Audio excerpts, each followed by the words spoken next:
एकता में बल। किसी गांव में एक किसान रहता था। उसके 4 पुत्र थे। किसान बहुत ही मेहनती था। यही कारण था कि उसके सभी पुत्र भी अपने हर काम को पूरी मेहनत और ईमानदारी से किया करते थे।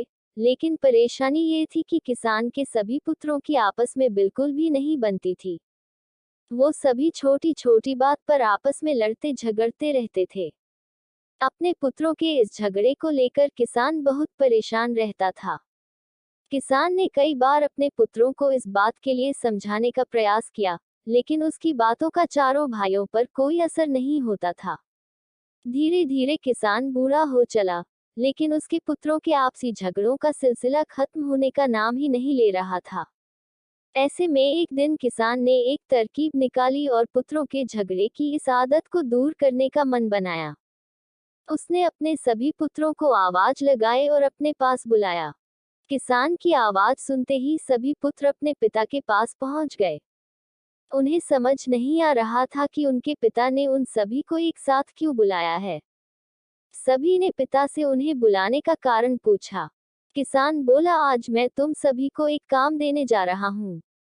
मैं देखना चाहता हूँ कि तुम में से कौन ऐसा है जो इस काम को बखूबी कर सकता है। सभी पुत्रों ने एक सुर में कहा, पिताजी आप जो काम देना चाहते हैं, दीजिए।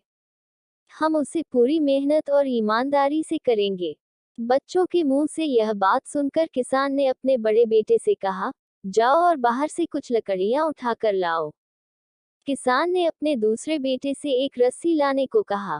पिता के बोलते ही बड़ा बेटा लकड़ियां लाने चला गया और दूसरा बेटा रस्सी लाने के लिए बाहर की ओर दौड़ा। थोड़ी देर बाद दोनों बेटे वापस आए और पिता को लकड़ियां और रस्सी दे दी। अब किसान ने अपने बेटों को बोला कि इन सभी लकड़ियों को रस्सी से बांधकर उनका गट्ठर बना दें। पिता के इस आदेश का पालन करते हुए बड़े बेटे ने सभी लकड़ियों को आपस में बांधकर गट्ठर बना दिया। वह गट्ठर तैयार होने के बाद बड़े बेटे ने किसान से पूछा, पिताजी अब हमें क्या करना है। पिता ने मुस्कुराते हुए कहा, बच्चों अब आपको इस लकड़ी के गट्ठर को 2 भागों में अपने बल से तोड़ना है। पिता की यह बात सुनकर बड़ा बेटा बोला, ये तो मेरे बाएं हाथ का काम है, मैं इसे मिनटों में कर दूंगा। दूसरे नंबर का बेटा बोला, इसमें क्या है, ये काम तो आसानी से हो जाएगा। तीसरे नंबर का बेटा बोला, ये तो मेरे सिवा कोई नहीं कर पाएगा। चौथा बेटा बोला, ये तुम में से किसी के भी बस का काम नहीं है, मैं तुम सब में सबसे बलवान हूँ, मेरे सिवा ये काम और कोई नहीं कर सकता।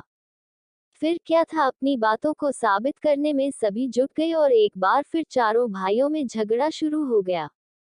किसान बोला, बच्चों मैंने तुम सबको यहाँ झगड़ा करने नहीं बुलाया है, बल्कि मैं देखना चाहता हूँ कि तुमसे कौन ऐसा है जो इस काम को बखूबी कर सकता है। इसलिए झगड़ा बंद करो और लकड़ी के इस गट्ठर को तोड़कर दिखाओ। सभी को इस काम के लिए बारी बारी मौका दिया जाएगा।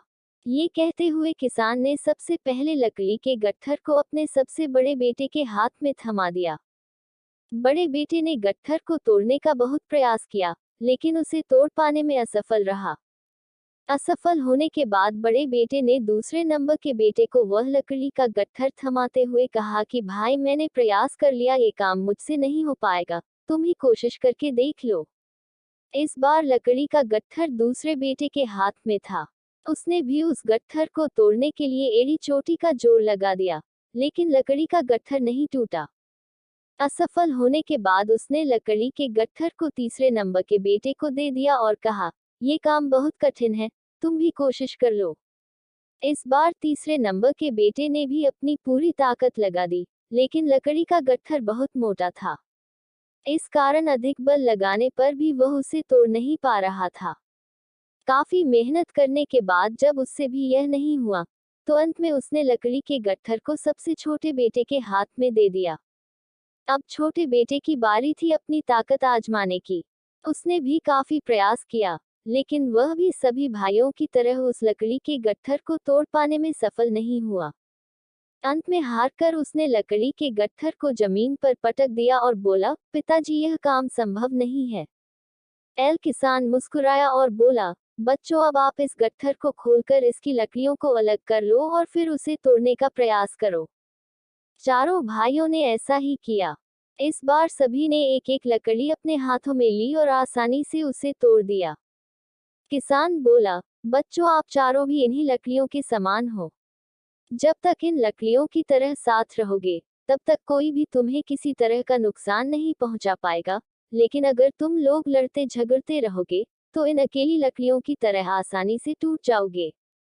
किसान की यह बात सुनकर अब सभी बच्चों को समझ आ गया था कि पिता उन्हें क्या समझाना चाहते हैं। सभी पुत्रों ने अपनी गलतियों के लिए क्षमा मांगी और वादा किया कि जीवन में फिर दोबारा कभी वे आपस में नहीं झगड़ेंगे।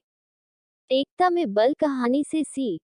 एकता में बल कहानी हमें बताती है कि एकता ही सबसे बड़ी ताकत है।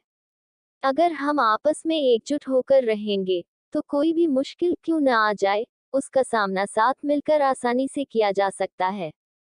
वहीं अगर हम एक दूसरे से लड़ेंगे और अलग अलग रहेंगे, तो छोटी से छोटी तकलीफ भी जिंदगी पर भारी पड़ सकती है। कहानी अच्छी लगे तो हमारे चैनल को सब्सक्राइब करना ना भूले।